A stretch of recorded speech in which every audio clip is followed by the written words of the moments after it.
as major convention season is coming down with San Diego Comic-Con, Worldcon, and GenCon all just around the corner, there's a blog out why most science fiction and fantasy conventions need fixings and how convergence can show the way. Now, this is pretty interesting. We're going to get into this and just see what these ideas are to save these conventions at this point. And they're going to miss the mark on the major problems that are going down.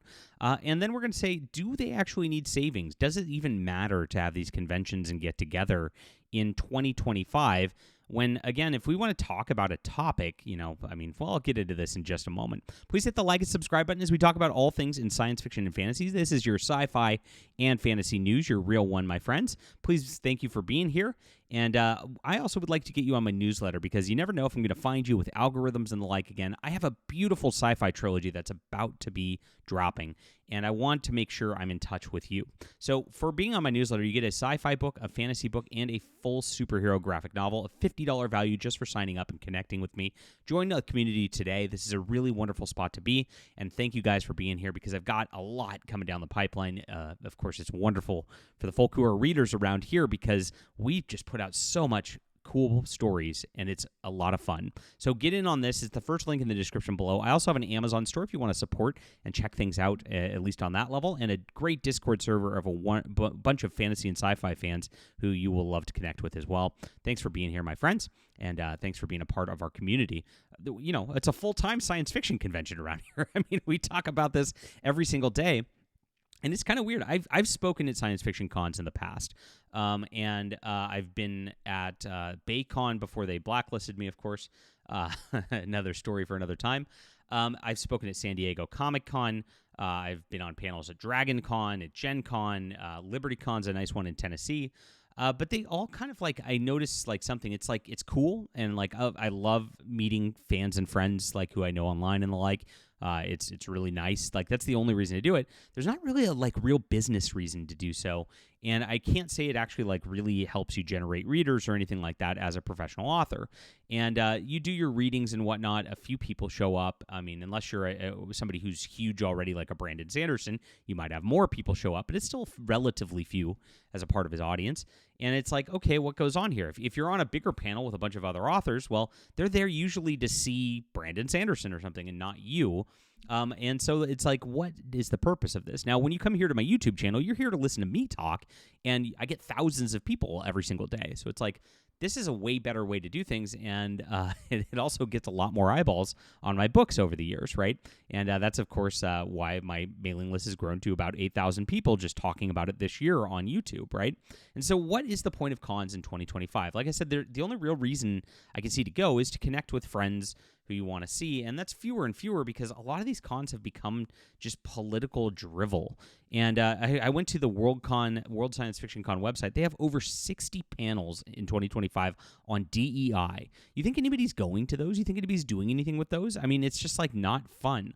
A lot of them are also just how to write books sort of conversations. And, there's so much information about that on YouTube and the like. It's why do you need that? You really don't. So something has to change. A convention has to be fun at this juncture.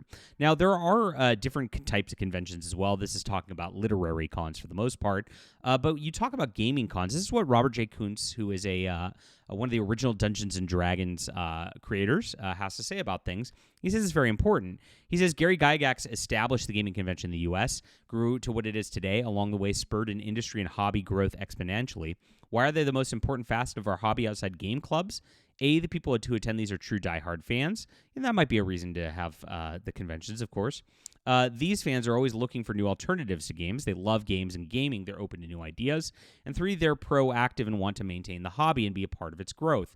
Now, I find that a little less the case with literary cons and science fiction and fantasy. Usually, it's just people there who are very passionate about one person, the guest of honor, the author who's there, and not really a lot about other stuff. So gaming conventions might be a different thing, and gaming conventions are a lot of fun. I love going to Gen. I don't know that they'll allow me at Gen Con these days, but I used to love going to Gen Con. I've been to some local gaming cons, and it's awesome. You show up and just play games. That's kind of a nice thing, because if you like gaming, playing games is where it's at, right? And so he talks about this is important, that to grow this is very important. He says, abandon this ground at your own risk, but don't complain that the growth is sluggish and there's not enough players or consumers. And that might be the case because, especially with tabletop gaming, that is very much a in-person hobby that you do things with, and it's a physical hobby. So being in a physical space makes a lot of sense. Reading has pretty much gone to e-readers as it is, so it might be a completely different ballgame at this juncture. But there's problems, and this is what Randy Dawn says about this a couple weeks ago on her blog. She talks about East Coast cons and blah, blah, blah. Okay, not to denigrate that, but there's a lot of text here, so I gotta keep the YouTube video going right here. So she says your mileage may vary. Along those lines, I can get to a con in the Midwest that has a different landscape to work with. I've never run a con. I've run a track at Worldcon. So the problem is con attendance is shrinking. Our demographics are not sustainable. And this is what's happening at literary cons for sure. They are going down, down, down all the way. And it is because of the lack of fun. And it is also like a old person's convention at this point. It really is. So one challenge to any con is ensuring it doesn't turn into rooms of gray hairs. The experience are invaluable. New blood is needed to, of course, make the system continue. While some cons feature tracks designed for children, Convergence, I moderated 2 panels where a young person was a panelist. This isn't unique. I've heard of panels do this. They'll do a middle grade books panel, for example, for young folks. But these big concept panels, and these young people were about 14, 15. In a savvy move, they were a 5th person on a panel of 4, so that panel wasn't going to live or die based on their participation. So how do you do it right? Vet the young person, etc.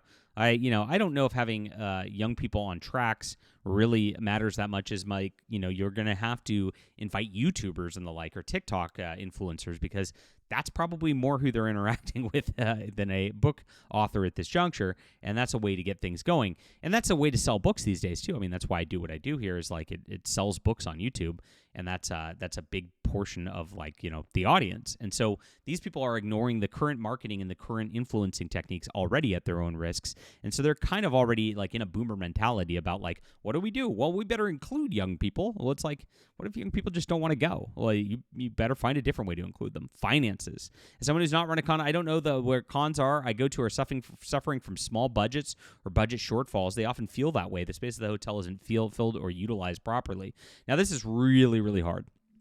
And yes, most conventions are run by volunteers and the like, and it causes problems more often than not because these are not professionals a lot of the time, right? They cause massive problems. Now, this one's Convergence says everyone buys a badge, including panel participants, and this is important because the thing is, if your panel participants get free comped badges, you are, of course, shooting yourself in the foot on that level.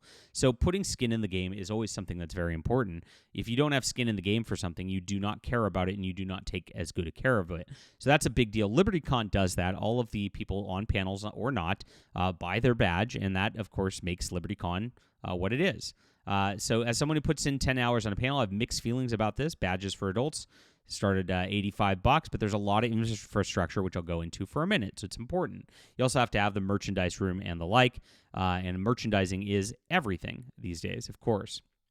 So this is good stuff with this. No parties is also a problem. Parties are not for everyone. For some, they're the whole thing. Post-panel evening is a schedule for many conventions. And actually making sure you have a robust party scene that doesn't delve into weird degenerate stuff. There's a big problem that sci-fi and fantasy has, if you don't know, where they do delve into a lot of degenerate stuff. But making sure it is something that's kind of just a wholesome hanging out kind of experience builds the experience. Again, I said the only reason to really go is to meet and hang out with friends and the like.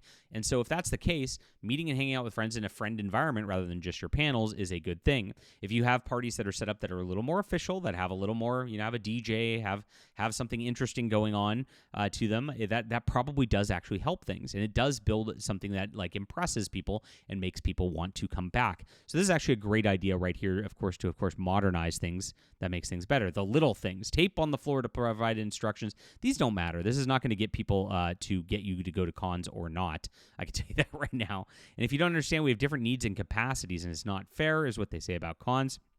That's the deal. Now, what I said immediately on this is cons are dying because they're not fun. They've been turned into political whining that all normal people have tuned out of. The normal Comic-Con or Gaming Con, that's commerce-oriented, where people feel comfortable bringing their families. It seems to be thriving a little bit more.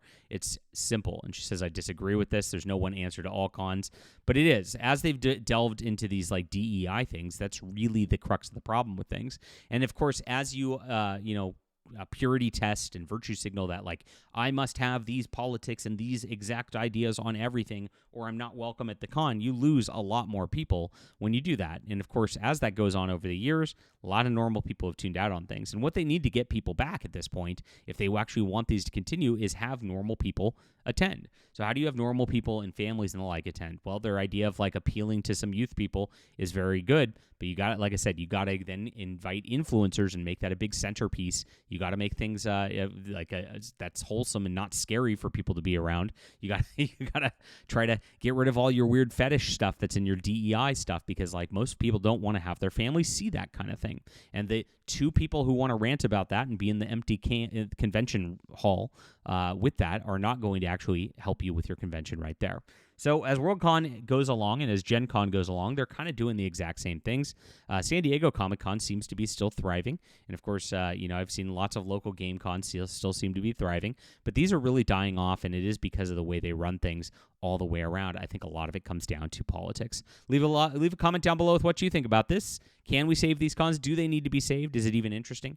Hit the like and subscribe button. Make sure to sign up for my newsletter for sci-fi, fantasy, and comics. Really appreciate you guys for being here. I also have an Amazon web store in the description below if you want to check out those books. And like I said, this does more good than if I went to a convention for a full weekend in 10 minutes. I probably got more people reading than not. And that is the problem with conventions for an author.